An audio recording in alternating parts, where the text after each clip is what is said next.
Before you start formatting your book, I want to tell you about a couple of things at Amazon that you can do that'll be really helpful. These are basically like free tools.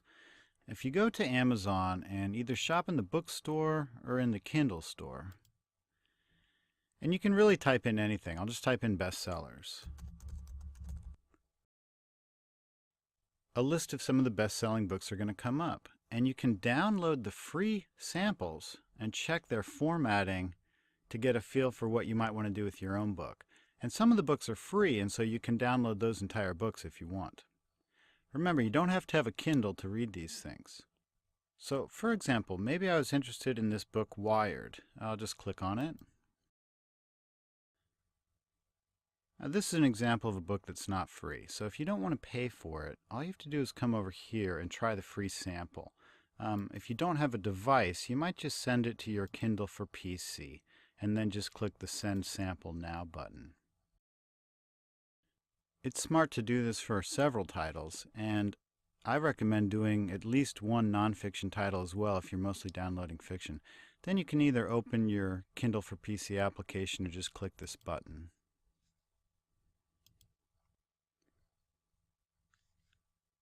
And then once the sample is downloaded, you can just open it. If you go to the cover, you'll start at the very beginning, and you can just get a feel for what they're doing.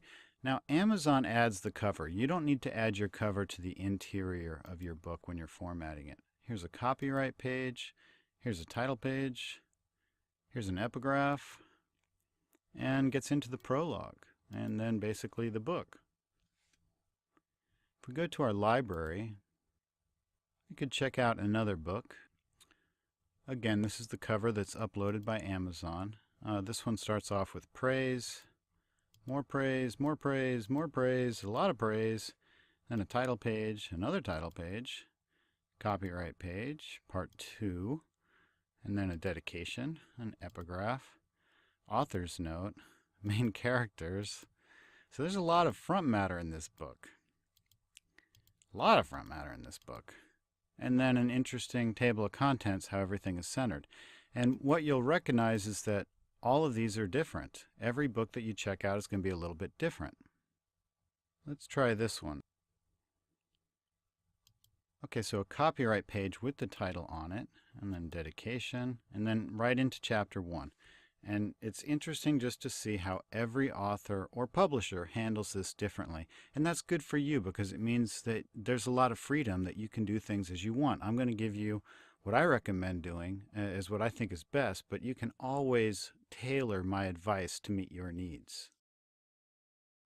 Another really smart tool to use that's free at Amazon is their preview mode. You can check your formatting as you go, and it's free to sign up and publish books at KDP Amazon. So for example, maybe you have something that looks like this, a Microsoft Word document that's not really formatted, but you'd like to go ahead and upload it to Amazon just to see what it looks like at this point before you've done any formatting to it. Here at your KDP Amazon bookshelf, you'll just click on Add New Title, and you don't even have to fill out any of this preliminary stuff to see what this is going to look like. You can just scroll down to number 6 and click the Browse button for uploading your book file content. Here's the example that we'll use. And now it's uploading. Now it's converting from Microsoft Word to Kindle format. And you'll get really familiar with this through the process of this course. Okay, now it says upload and conversion successful, and you can preview the book just by clicking on Preview Book. You could also download it if you wanted to, but I like their online previewer. It's fine for this kind of stuff. Okay, so here we are at the very beginning of our completely unformatted book, but this is kind of cool, and you can sort of scroll through it just to get a feel for what it would look like. Now this is what it would look like on a Fire tablet, but you could change the device to, an older style Kindle or something else like that. Anyway, this is just another really good tool that you can use to get a feel for the formatting as you go along the way, along with downloading bestsellers or just anybody's book to see what other authors are doing to give yourself ideas for yours.